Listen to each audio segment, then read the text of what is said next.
नमस्कार दोस्तों, महादेवी वर्मा जी द्वारा लिखित कहानी गिल्लू आज आपके सामने प्रस्तुत है। सोन जूही में आज एक पीली कली लगी है। इसे देखकर अनायास ही इस छोटे जीव का स्मरण हो आया जो इस लता की सघन हरितमा में छिपकर बैठता था और फिर मेरे निकट पहुंचते ही कंधे पर कूदकर मुझे चौंका देता था। तब मुझे कली की खोज रहती थी, पर आज उस लघु प्राण की खोज है। परंतु वह तो अब तक इस सोनजूही की जड़ में मिट्टी होकर मिल गया होगा। कौन जाने स्वर्णिम कली के बहाने वही मुझे चौंकाने ऊपर आ गया हो।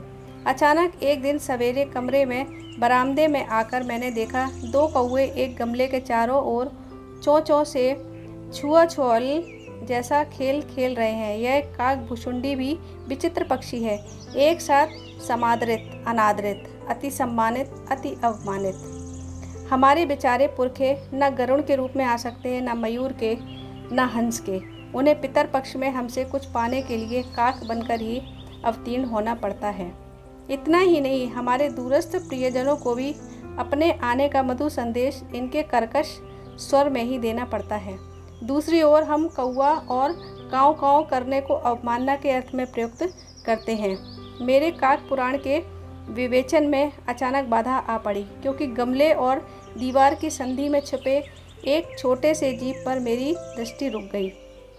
निकट जाकर देखा, गिलहरी का छोटा सा बच्चा है जो संभवतः घोंसले से गिर पड़ा है और अब कौवे जिसमें सुलभ आहार खोज रहे हैं। काक द्वे चोंचों के दो घाव उस लघु प्राण के लिए बहुत थे, अतः वह निश्चेष्ट सा गमले से चिपटा पड़ा था।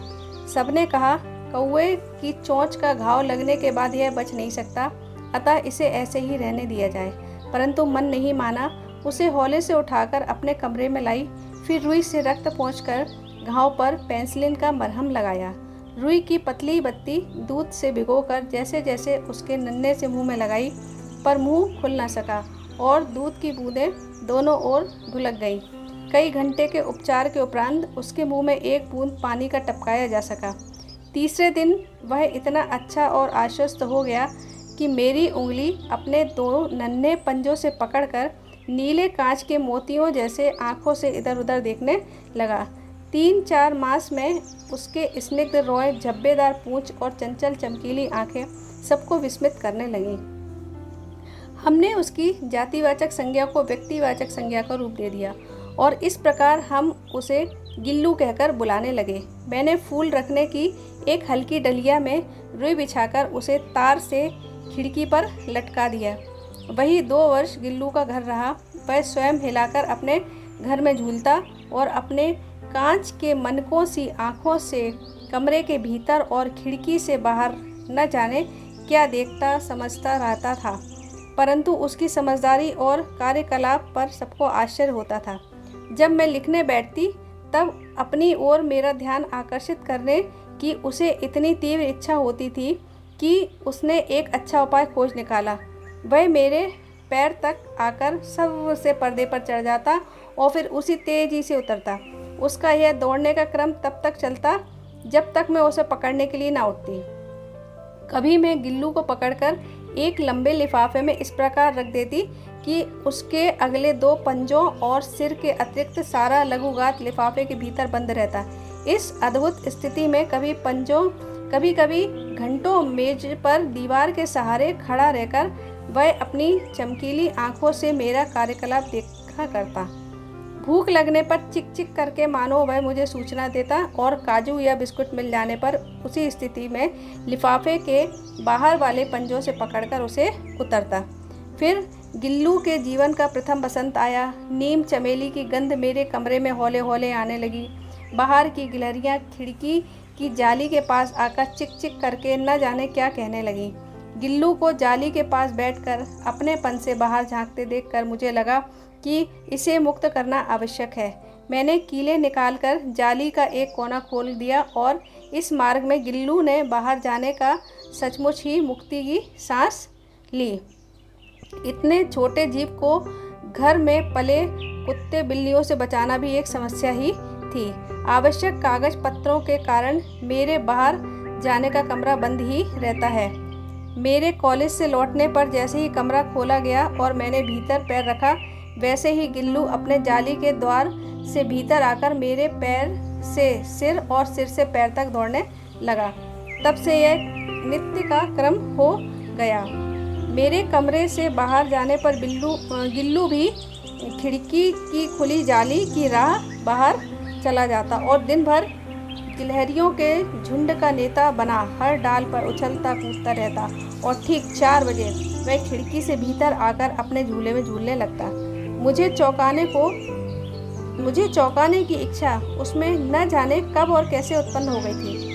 कभी फूलदान के फूलों में छिप जाता, कभी पर्दे की चुन्नट में और कभी सोन जूही की पत्तियों में।